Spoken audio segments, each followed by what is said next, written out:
මම කැමති මුලින්ම මේ සංවාදයට ආරම්භයක් වශයෙන් මේ පාඨමාලාවේ ක්‍රියාකාරී චරිතේ කේන්ද්‍රගත චරිතේ මගේ වම්පස කෙළවරේ ඉන්නවා. විශේෂඥ වෛද්‍ය සුජීව අමරසේන. මම කැමති ඉතා කෙටියෙන් පළවෙනි වටය හමාර කරන්නට. මට කියන්න මේ පාඨමාලාවේ ස්වභාවය ආරම්භය මොකක්ද? මම පාඨමාලාවේ ආරම්භයට කියන්න කලින් මම හිතනවා මේ ඒකට කෙටි හැඳින්වීමක් පූර්ව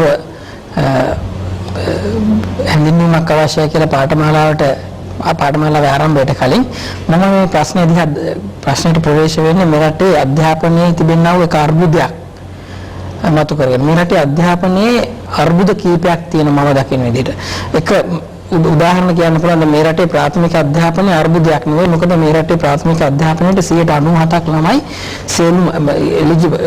සුසුකම් ලබන අවුරුදු 5 සම්පූර්ණ අයගෙන් 97%ක් ඒකට ඇතුල් වෙනවා. මොකද 3%ක් යන්නේ නැහැ. අපි දන්න මේ 3% ආබාධිත සහ වෙනත් ප්‍රශ්න තිබෙන විශේෂ අධ්‍යාපන අවශ්‍යතාව අවශ්‍ය සිසුන් කියලා. මොකද විශේෂ අධ්‍යාපනයේ මේ රටේ අර්බුදයක්. මොකද ඕකට අවශ්‍ය පහසුකම් ලබා දෙන්න අපේ අධ්‍යාපන පද්ධතියට තාමත් හැකියාවක් ලැබිලා නැහැ. ඒ වගේම ඒ විදිහට විකාශනය කර වුණාම මේ අධ්‍යාපනය ද්විතීක අධ්‍යාපනයේ 30ක් විතර ප්‍රමාණයක් ඒ ද්විතීක අධ්‍යාපනයෙන් හැලෙන නොයෙකුත් හේතු මත. දැන් ඒක අර්බුදයක්. ඒ හැලෙන පිරිස නවත්වා ගැනීමේ වැඩපිළිවෙලක් අපේ අධ්‍යාපන ක්‍රමයට අවශ්‍යයි. ඊළඟට අපිට තියෙන තවත් අර්බුදයක්. O level සාමාන්‍ය පෙළ සහ උසස් පෙළ. උසස් පෙළේදී අපි දකින ප්‍රශ්නයක් තමයි මේ රටේ උසස් පෙළට උසස් පෙළ විභාගයට ලියන 1,75,000ක් විතර සිසුන් සංඛ්‍යාවක්. ඒකෙන් 1,25,000ක් විතර පළවෙනි වතාවට ලියන අය. දැන් එහෙම ලියන අයගෙන් දැන් 80,000ක් විතර 50ක් විතරම විශ්වවිද්‍යාලයට සුදුසුකම් ලබනවා. දැන් මට දත්ත හැටියට ඉදිරිපත් කරන්න පුළුවන් 2001 80,411ක් විශ්වවිද්‍යාල අධ්‍යාපනය සඳහා සුදුසුකම් ලැබුවා. නමුත් ඔවුන්ගෙන් ඇතුල් වෙන්න පුළුවන් වෙන්නේ පවතින විශ්වවිද්‍යාල පද්ධතියේ පවතින පාඨමාලාවලට 12,760යි. ඒකෙන් අදහස් වෙන්නේ අර මූලික වශයෙන්ම පහ වයසේදී පළවෙනි පන්තියට එන ළමයින්ගෙන් 2%යි උසස් අධ්‍යාපනයට මේ රටේ ඇතුල් වෙන්නේ. මම දකින ඒක අර්බුදයක් හැටියට. උසස් අධ්‍යාපන අවස්ථා මූලික අධ්‍යාපනයට ඇතුල් වන අයගෙන් 98%කට අහිමි වීම බරපතල අධ්‍යාපන අර්බුදයක් හැටියට මම දකිනවා. මම ඒකම දකින තවත් අර්බුද තියෙනවා. උදාහරණයක් හැටියට සේවක අධ්‍යාපනයේ සේවක උසස් අධ්‍යාපනයේ මේ රටේ අර්බුදයක්. ඒකට තිබෙනා වූ අවශ්‍ය ඉඩ පහසුකම් ඉතාම අඩුයි, සීමිතයි. ඒක තවත් අර්බුදයක්. ඊට පස්සේ පරිගණක අධ්‍යාපනයේ, විද්‍යා අධ්‍යාපනයේ, ඉංග්‍රීසි අධ්‍යාපනයේ වගේ නොයෙකුත් කොටස් අධ්‍යාපනයේ කොටස් අර්බුද හැටියට මේ රටේ පවතින. මේ රටේ රජයන්ට, මේ රටේ අධ්‍යාපන අමාත්‍යාංශ වලට, මේ රටේ විශ්වවිද්‍යාල වලට, අධ්‍යාපන ආයතන වලට යන සියලුම දේවල් වලට තිබෙනා වූ වගකීම තමයි මේ එක් අර්බුද වලට විසඳුම් සෙවීම. ඉතින් අපි වෛද්‍ය පීඨයේ හැටියට වෛද්‍ය පීඨයේ උත්සාහ කරලා තියෙන්නේ මේ එක අර්බුදයකට පුංචි විසඳුමක් දීම විතරයි. ඒ කියන්නේ සේවක අධ්‍යාපනයේ සහ උසස් අධ්‍යාපනයේ අර්බුද නිසා බැටකාපු පිරිසක් මේ රටේ ඉන්නවා. ඒ පිරිස තමයි අද මේ රටේ වැඩ කරන සේවක පක්ෂයේ කම්කරුවන් සෞඛ්‍ය සේවයේ සේවක සේවිකාවන් මේකේ කොටස් කර වෙලා තිනවා. ඕන් එක්තරා කාලයකදී උසස් අධ්‍යාපනයේ අහිමි වූ පිරිස්.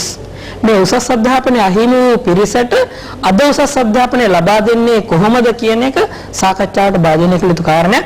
ඉතින් මම හිතනවා අපි මේ පාඨමාලාව ආරම්භ වුණේ මූලික වශයෙන් මේ පදනම උඩ.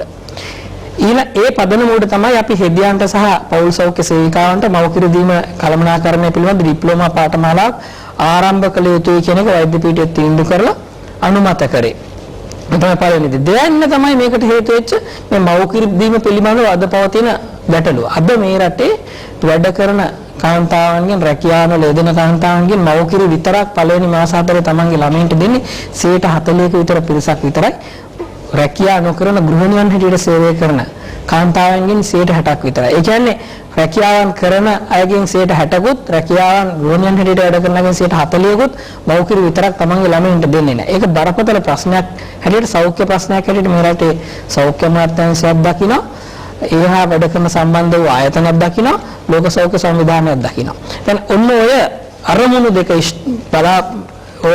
දෙක වෙනුවෙන් තමයි මේ මව්කිරි දීමේ කළමනාකරන පාඨමාලාව තුලින් දැනුම සහ හැකියාවන් සෞඛ්‍ය සේවක පිරිසකට ලබා දීලා ඉවර වෙලා ඒ තුලින් මව්කිරි දීම දියුණු කරන වැඩසටහනක් රට පුරා ප්‍රචලිත කිරීමට තමයි මේ පාඨමාලාව පටන් ගත්තේ. දැන් මම මොහොතක් බාධා කරලා අනිත් පාර්ශ්වයට ආවොත් දැන් ඉන්දුනි දීප්ත කුමාර දැන් ඔහු විස්තර කරන මේ පාඨමාලාවට පාදක වුණු පසුබිම් වුණු කරුණු ඔබ වෛද්‍ය පීඨ ශිෂ්‍ය සංගම් නියෝජිතයෙක් වගේම දැනටමත් ඉගෙන ගන්න ශිෂ්‍යෙක් මොකක්ද ඔබේ ප්‍රතිචාරය ඔබ එකඟ වෙනවද ඔහු ඉදිරිපත් කරන කරුණු වලට? ඔව් දැන් අපි මූලික වශයෙන් එකඟ වෙනවා අපේ ආචාර්යතුමා පවසපු දෙයට. ඒ කියන්නේ ලංකාවේ උසස් අධ්‍යාපනය ලබන අයගේ ප්‍රමාණය අඩුයි. ඒ කියන්නේ ප්‍රාථමික අධ්‍යාපනය ලබන අයගෙන් 100%කට විතර උසස් අධ්‍යාපනය ලබන්න පුළුවන් කියන එකට අපි එකඟ වෙනවා. ඒ වගේම ඒ අයට උසස් අධ්‍යාපනය ලබා දෙන්න හරියට වැඩ පිළිවෙල නැහැ කියන එකත් අපි එකඟ වෙනවා. හැබැයි අපි එකඟ වෙන්නේ නැහැ එතුමගේ මතයට එකඟ වුණාට දැන් ඒ සඳහා ගන්න ක්‍රියාමාර්ග පිළිබඳව. ඒ කියන්නේ ඒක ඒ தත්ත්වය මුදව ගන්න එතුමලා අනුගමනය කරන්න ඕන ක්‍රියාමාර්ග සම්බන්ධයෙන් තමයි අපේ ප්‍රතිවිරෝධය පවතින්නේ. දැන් ඇත්තටම මෞඛ්‍ය දීම සම්බන්ධයෙන් ගත්තම මෞඛ්‍ය දීම සම්බන්ධයෙන් රටේ අම්මලා දැනුවත් කරන්න ඕන. ඒක සඳහා වැඩපිළිවෙලක් තියෙන්න ඕන. ඒ සඳහා පුහුණු සේවකයෝ ඉන්න ඕන කියන එක පිළිගන්නවා. හැබැයි ඒකට ප්‍රමාද වැඩපිළිවෙලක් තිබිය යුතුයි.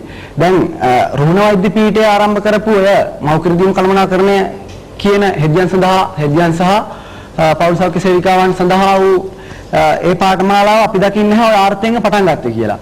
මොකද දැන් ওই පාඨමාලාව මුලින්ම ෆැකල්ටි බෝඩ් එකට කියන්නේ පීඨ සභාවට යෝජනා කරන්නේ 2001 පළවෙනි මාස 4 වෙනිදා තිබ්බ පීඨ සභාවේදී. එදා ඔය පාඨමාලාව පීඨයට ගෙන ඉන්නේ ඔය අපේ ආචාර්යතුමා පැහැදිලි කරපු අර්ථයෙන් නෙමෙයි. ඒ කියන්නේ මෞඛ්‍ය දීම එහෙම නැත්නම් සේවක අධ්‍යාපනය ඒවා නැංවීමේ ආරමුණෙන් නෙමෙයි. ඒකේ කියන්නේ මම කියන්නම් ෆැකල්ටි බෝඩ් එකේ ඒ තිබ්බ එක. ඒකෙදි කියන්නේ මේ ඔබ ඔය මේ ඔබ අවධානය යොමු කරන ලියවිල්ල මොකද්ද? අපි කැමති ලියවිල්ල තමයි මේ පාඨමාලාවට හේතුණු මුල්ම කරුණ අඩංගු වෙන ලියවිල්ල. ඒ කියන්නේ අපේ ෆැකල්ටි බෝඩ් එක. ඒ කියන්නේ ෆැකල්ටි සිරුම දේ සම්බන්ධයෙන් තීරණ ගන්න ආයතනයේ තිබ්බ මීටින් එකේ වාර්තාව 2000 පළවෙනි මාසේ 4 වෙනිදා ඒක මෙහිමයි සඳහන් වෙන්නේ letter from head pediatric regarding proposal to expand the courses offered by the faculty of medicine University of Ruhuna. ඔන්න ඔකයට තමයි ඒ කියන්නේ රුහුණ වෛද්‍ය පීඨය මගින් පිරිනමන පාඨමාලා ප්‍රමාණය ප්‍රසාරණය කරන්න ඕන කියන එකේ යටතේ තමයි මේ පාඨමාලාව හඳුන්වලා දෙන්නේ. අන්න ඒක නිසා මම එකඟ වෙන්නේ නැහැ මේ සේවක අධ්‍යාපනය වැඩි දියුණු කරන්න ඕන උසස් අධ්‍යාපනය දෙන්න ඕන කියනවත් එක්ක අපි එකඟයි. කිසි විවාදයක් නැහැ. ඒ වුණාට මේ විදියට පැහැදිලි කරලා මේ පීඨ සභාවට මේ පාඨමාලා ගෙන එන්නේ ඒ අර්ථයෙන් නෙමෙයි. අපි හිතන්නේ මේක අධ්‍යාපනය මුදලට විකිණීමේ එහෙම නැත්නම් පුද්ගලීකරණය කිරීමේ නෑමක් විදියට. අපි දකින්න දේ තමයි අපි ඉස්සරහට කරුණු සහිතව පැහැදිලි කරනවා. අපි මූලිකව දකින්න දේ තමයි අපි එතුමලත් එකඟයි අරමුණ සම්බන්ධයෙන් ගත්තොතින් අපි දන්නේ ඒක කියන්නේ අපි අරමුණක් වශයෙන් එකඟයි කවුරුත් උසස් අධ්‍යාපනය ලබන්නේ අඩු සංඛ්‍යාවක් ඒගොල්ලන්ට ලබා දෙන්න ඕන කියලා. හැබැයි අපි විශ්වාස කරනවා අපි අවංකව විශ්වාස කරනවා එතුමලා අනුගමනය කරන්න යන ක්‍රමය නිසා දැනට උසස් අධ්‍යාපනය ලබන මේ 100%කට ඒ උසස් අධ්‍යාපනය ලැබීමේ වරමත් අහිමි වේදෝ කියන එක. අන්න ඒක සම්බන්ධයෙන් සැකය නිසා තමයි වෛද්‍ය ශිෂ්‍යෝ මේකට විරුද්ධව පෙළ ගැසෙන්නේ. දැන් මට ප්‍රශ්නයක් තිබුණා මේ රටේ ඉතිහාසයේ පුරාම පුද්ගලිකකරණය කියන විෂයට ගියාම විශේෂයෙන්ම අධ්‍යාපනය ඇතුළු සෞඛ්‍ය අධ්‍යාපනයේ ප්‍රවාහනයේ මේ සියලු කාරණා පිටිපස්සේ එක්සත් ජාතීන්ගේ සංවිධානය අනිත් පැත්තෙන් ලෝක බැංකුව ඒ වගේම අපේ රට ණය මත යැපෙන යම් ආයතන මුල් වෙනවා ඒවා බල කරන අපේ රටට කරන්න මේ කාරණා කරන්න කියලා. දැන් ඔබ එක්සත් ජාතීන්ගේ සෞඛ්‍ය සංවිධානය ගැන කතා කරා WHO WHO කියන නමින් හඳුන්වන. දැන් මට කියන්න මේ මහාචාර්ය තිලක් වීරසූරියගේ මම කැමති අහන්න ඔබ වෛද්‍ය පීඨ ආචාර්ය සංගමය නියෝජනය කරන්නේ. මේ පාඨමාලාව නිර්මාණය වෙන්නේ අර වගේ ඇත්ත ඕනෑකමකින්ද? හැබැයි ඕනෑකමකින්ද? එහෙම නැත්නම් ලෝක බැංකුව එහෙම නැත්නම් වෙනයම් විදේශීය බලවේගයක් බල කරන කාරණේ මතද මේක නිර්මාණය වෙන්නේ? ඒ කියන්නේ අනාගත අධ්‍යාපනයේ සහ මුලින්ම පුද්ගලීකරණය කිරීම දක්වා තල්ලු කරන්නේ. ඔව්. ඉතින්දී මම ප්‍රවිෂ්ඨ වෙන කැමති මේකට වචනේ ඔබ පාවිච්චි කර පුද්ගලීකරණය කියන එකේ තේරුමත් ඒක අපි අහන්න ඕනේ ඇත්තම අපේ ශිෂ්‍ය මහතුරුන් අහන්න ඕනේ සහ මුදලක් අය කරන පාඨමාලා ඔබ තේරුම් දෙකක් තියෙන එකක්. මම පස්සේ සාකච්ඡා කරමු. මෙතනින් ඊළඟට මම කියන්නම් මේ බැසු අනිත් ප්‍රශ්නේ නැවත අහුවොත් එහෙම කියන අනාගත පුද්ගලීකරණ එක මුල් පියවරක් නෙවෙයිද මේක? එහෙම වෙන්නේ නැහැ කියලා මම කියන්නේ මේ හේතුව මෙවැනි මුදල් අය කරන පාඨමාලා මම ඒක කියන්නේ ලස්සනේ පුද්ගලික පාඨමාලා කියන්නේ පුද්ගලික ආයතනයකින් මුදල් ලාභ ලැබීම සඳහා කරන පාඨමාලාවක් තමයි පුද්ගලික පාඨමාලාවක් කියන්නේ. ඒක ඊළඟට මුදල් අය කරන පාඨමාලාවක් හැටියට අපි දකින්නේ මෙතෙක් කල මේ රටේ තියෙන්නේ මේ වගේ රජයේ ආයතන වගේ ඒවෙන් ඊටම සුළු මුදලක් හෝ ඒ වියදම පමණක් අය කරලා කරන පාඨමාලාවක්. ඔක තමයි දෙක. එතකොට මේ වගේ මුදලක් අය කරලා කරන පාඨමාලා මේ රටේ පහුගිය අවුරුදු දශක කිහිපය තුළ මේ විශ්වවිද්‍යාල පද්ධතියේ සෑම පීඨයකම වගේ ඊටාම විශාල සංඛ්‍යාවක් තිබුණා අදත් තියෙනවා මේ ඉදිරියටත් ඇති වෙනවා. මොකද මේ මෑතකදී පත්තරවල කලින් විශ්වවිද්‍යාලයේ අලුත් පාඨමාලා සඳහා ඉල්ලුම් කළ තිබ්බා. මේ කැඳවීම් කළ තිබ්බා. ඒක. ඉතින් ඒ නිසා මේ පුද්ගලීකරණය ගැන කතා කරනවා නම් පොඩ්ඩක් දශක කීපෙම මේ සඳහා යොමු වුණාද කියන එක ප්‍රශ්නයක්. මම ඒක පිළිගන්නේ නැහැ මේ මතය. මොකද අපේ ශිෂ්‍ය මහතුන් කියන විදිහට මේ වෛද්‍ය පීඨයේ කුරුණේ වෛද්‍ය පීඨයෙන් පටන් ගත්ත මේ මුල් මුදල් අය කිරීමේ පාඨමාලාව වුන් දකින්නේ මේ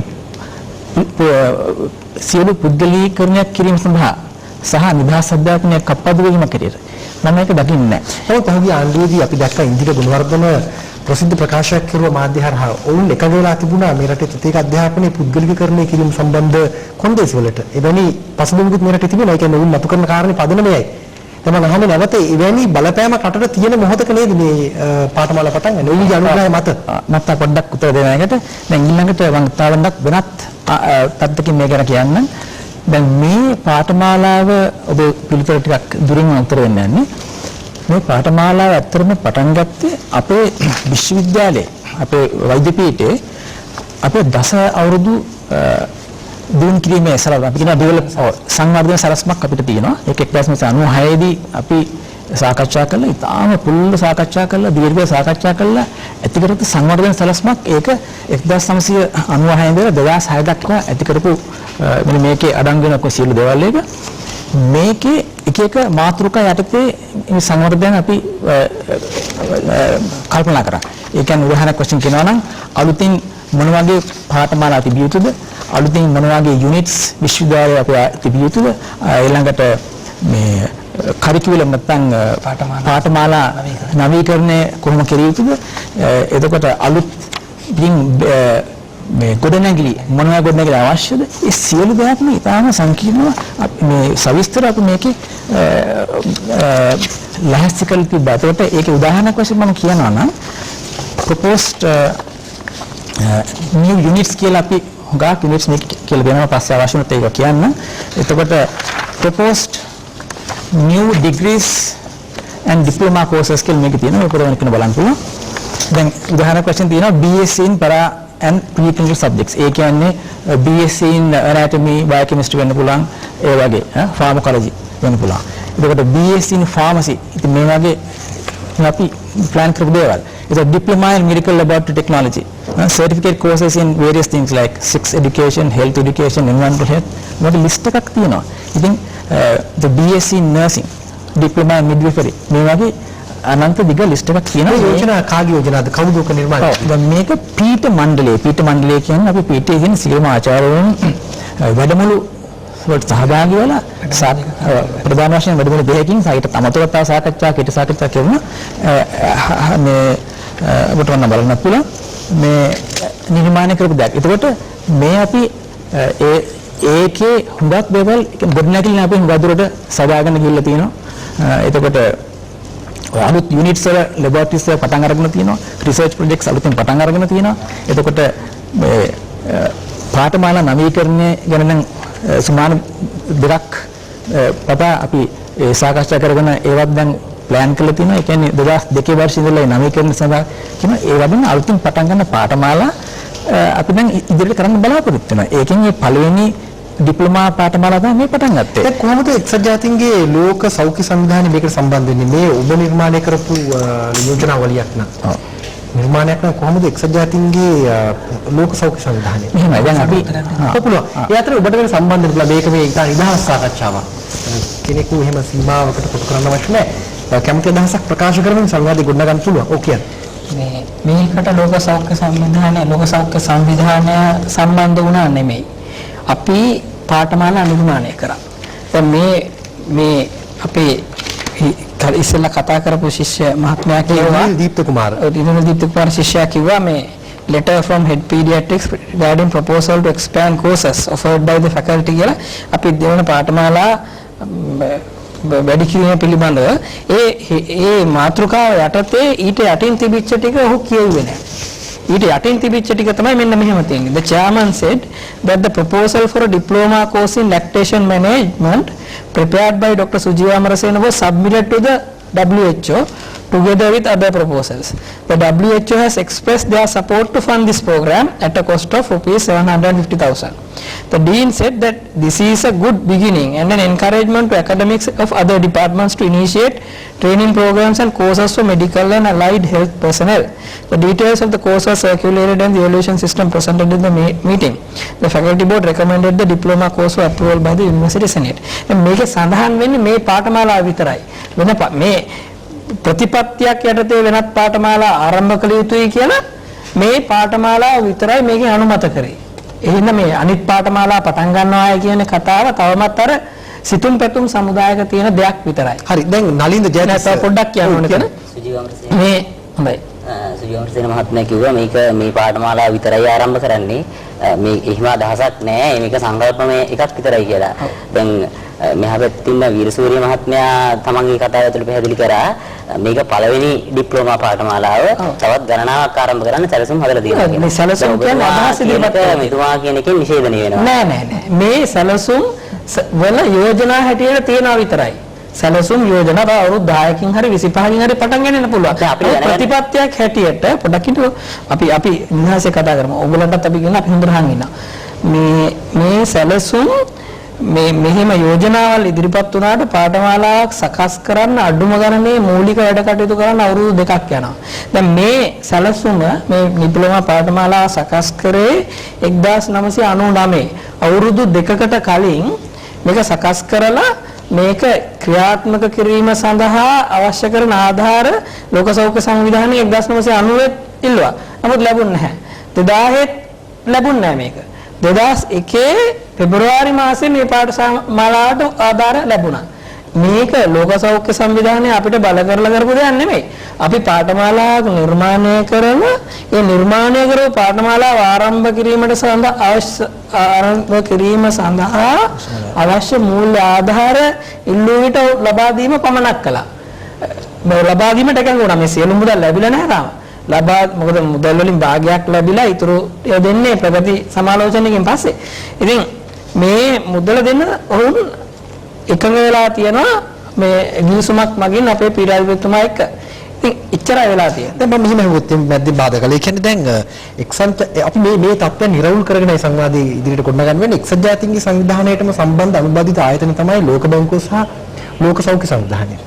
එකම යාන්ත්‍රණයක් තුලයි ක්‍රියාත්මක වෙන්නේ. දැන් එක පැත්තකින් ලෝක බැංකුව කියද්දී මේ රටේ අධ්‍යාපනය පුද්ගලිකකරණය කරන්න අවශ්‍ය නිදහස් අධ්‍යාපනයේ අවශ්‍ය නැහැ කියන තත්ත්ව නිර්මාණය කරන අතරේ තමයි දැන් ඔබ යෝජනා කරන පාඨමාලා සඳහා එක්සත් ජාතීන්ගේ සංවිධානයේ ලෝක සෞඛ්‍ය සංවිධානය ආධාර කරන්නේ.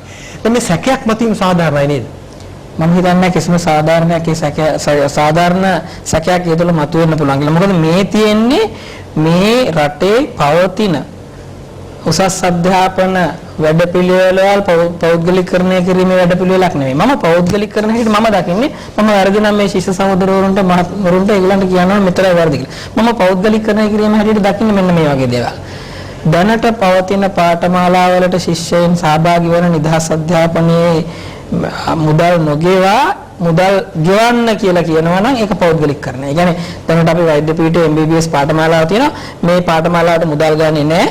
මේ පාඨමාලාවට රුපියල් 25000ක් ගෙවන්න කියලා කිව්වොත් ඒක පෞද්ගලිකකරණය කියලා මම දකිනවා. අනිත් පැත්තෙන් මේ අපේ පීඨයට සිසුන් 120ක් අපි ගන්නවා. ඒ සිසුන් 120 අඩු කරලා අපි කියනවා අපි 100යි ගන්න ඉතුරු 20 මුදල් ගෙවන සිසුන් කියලා. එතකොට පෞද්ගලිකකරණය යම් ආකාරයකට. ඊට පස්සේ එහෙම නැත්නම් අපි කිව්වොත් මේ ඉරුණු විශ්වවිද්‍යාලයට අනුබද්ධ වෛද්‍ය පීඨය අපි සමාගමකට පවරනවා. ඒකත් පෞද්ගලිකකරණය. ඔය තුනෙන් එකක්වත් හැර ඔය තුනේ එකක්වත් මේ පාඨමාලාව තුළ සිද්ධ වෙන්නේ නැහැ. මේ පාඨමාලාව තුළ තියෙන්නේ උසස් අධ්‍යාපනය දක්වා අහිමි වූ සේවක පිරිසකට උසස් අධ්‍යාපන අවස්ථාවක් නිර්මාණය කරලා ඒක සහන මිලට ලබා දීම. මොකද මම විශ්වාස කරනවා මේ රටේ උසස් අධ්‍යාපනය මේ ආයතන හරහා දැනට ක්‍රියාත්මක වෙන විශ්වවිද්‍යාල පද්ධතියට බාහිරව ක්‍රියාත්මක වෙන උසස් අධ්‍යාපන ආයතන මගින් ලබා දෙන්නා වූ පාඨමාලාවට අය කරන මිල ඉතා ඉහළයි අධිකයි කියලා. දැන් නලින්ද ජයතිස්ස ඔහු තමයි කැඳවුම්කරු වෛද්‍ය පීඨ ශිෂ්‍ය ක්‍රියාකාරී කමිටුව. දැන් ඔබ ඉදිරිපත් කරන කාරණා සමග එකඟ වෙනවද? මොකක්ද ඔබේ ප්‍රතිචාරය ඔහුට දක්වන? දැන් අපිට කියන්න තියෙන මෙතනදී මහාචාර්යතුමා සහ ආචාර්යතුමා මේ මතු කරන උත්සාහ කරන්නේ පෞද්ගලීකරණය කියන සම්බන්ධ නිර්වචන පිළිබඳව. අපි කියන්නේ දැන් මහාචාර්යතුමා කියනවා මේ රජයේ විශ්වවිද්‍යාල තුලින් විශ්වවිද්‍යාල තුල තියෙන පාඨමාලාවක් දෙනවා නම් විතරයි ඒක පෞද්ගලික පාඨමාලාවක් වෙන්නේ. එහෙම නැත්නම් වෙන නිර්වචන ඉදිරිපත් කරන්න හදනවා. දැන් අපි කියන්නේ මෙහෙමයි. දැන් ඔය බෞද්ධ කළමනාකරණය හෝ එහෙම නැත්නම් කතන හැකියාව දියුණු කිරීම හෝ එහෙම නැත්නම් මනෝ වෛද්‍ය විද්‍යාව පිළිබඳව තියෙන අලුතෙන් ඇති කළ තියෙන විෂය කොටස් මේ රටේ සංවර්ධනයේ විය යුතු කොටස්. ඒවා උසස් අධ්‍යාපනයට ඇතුල් වෙන වරම් නැති විශ්වවිද්‍යාල අධ්‍යාපනය ලබා ගන්න පහසුකම් හැකියාව නැති වෙච්ච පිරිසකගේ අධ්‍යාපනය දියුණු කිරීම වෙනුවෙන් අනිවාර්යයෙන් දියුණු විය යුතුයි. ඒ පිළිබඳ කිසිම තර්කයක් නැහැ. හැබැයි ප්‍රශ්නේ තියෙන්නේ මේවා දියුණු කිරීම වෙනුවට ආණ්ඩුවෙන් ප්‍රතිපාදන සපයලා ඒ අධ්‍යාපන අවස්ථා පුළුල් කිරීම වෙනුවට මේවා මුදල් අය කරන පාඨමාලා බවට පත් කිරීම.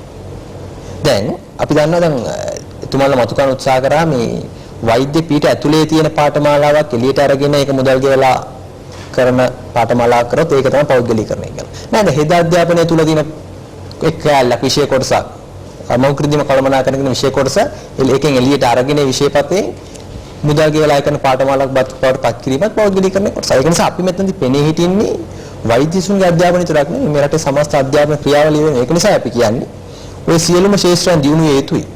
හැබැයි දියුණු වීමේදී රජය විසින් මැදිහත් වෙලා ඒවට අවශ්‍ය කරන ප්‍රතිපාදන ලබා දෙන්න ඕනේ. එහෙම නැත්නම් මේ රටේ ඒ දියුණු යුතු ශාස්ත්‍රය ආරම්භ කරන්නේ පෞද්ගලික අංශය නම් ඒවා මුදල් ගෙවලා ගන්න තත්ත්වෙට නම් පත් කරන්නේ ඒක මේ රටේ අධ්‍යාපනයේ විශාල කේන්ද්‍රයක්. දැන්